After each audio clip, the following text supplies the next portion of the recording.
Python programming language has over 60 built-in functions to help you code more efficiently. In this video, we will discuss the function input. Hi Python developers!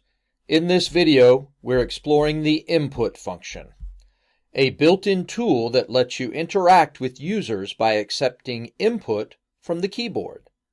By the end of this video, you'll know how to use input effectively and when to incorporate it into your programs. Let's dive in. What is input? It's a built-in Python function that reads a line of text entered by the user from the keyboard. Here's the syntax.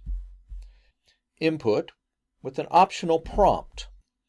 You would enter the prompt as a string displayed to the user before taking input. If it's omitted, no prompt is displayed. The function always returns the input as a string, even if the user types a number.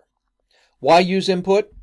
It's a simple way to accept user input during program execution, to create interactive game programs like quizzes, calculators, or games, and gather data dynamically instead of hard-coding values.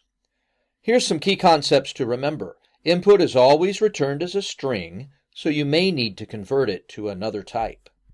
Use the optional prompt argument to guide users on what to input.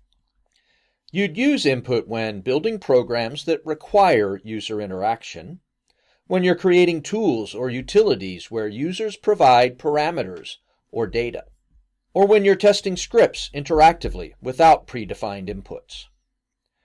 It's especially useful in small scripts, but less common in larger applications, where inputs are often provided through files or graphical interfaces.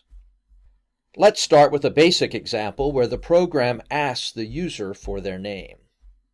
Here, the input function displays the prompt and stores the user input in the name variable.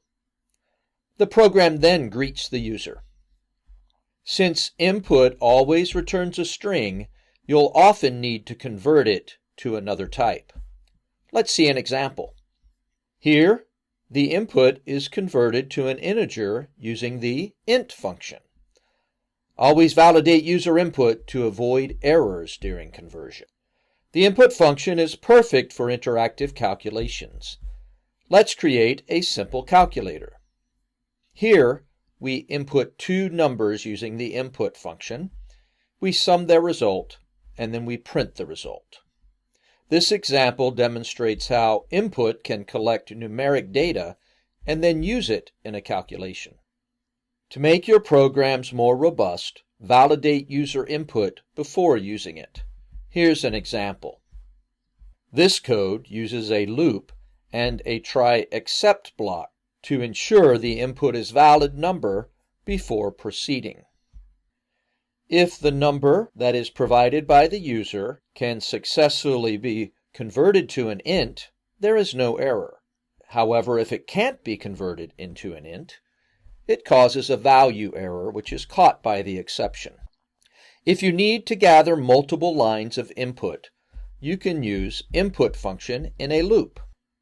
Here the program collects multiple lines of input until the user types stop, then displays the entered text. Here are some important points about input. Input is always returned as a string. Convert it if you need another type. Avoid using input in production code for secure or complex inputs. Use other methods like configuration files or APIs. Always validate user input to handle unexpected or invalid data. And that's the input function. To recap, it's a simple way to gather user input during program execution. It always returns a string, so you may need to convert the data. Use it for interactive programs, small scripts, and testing. Thanks for watching. If you found this video helpful, don't forget to like, share, and subscribe for more Python tips. Happy coding!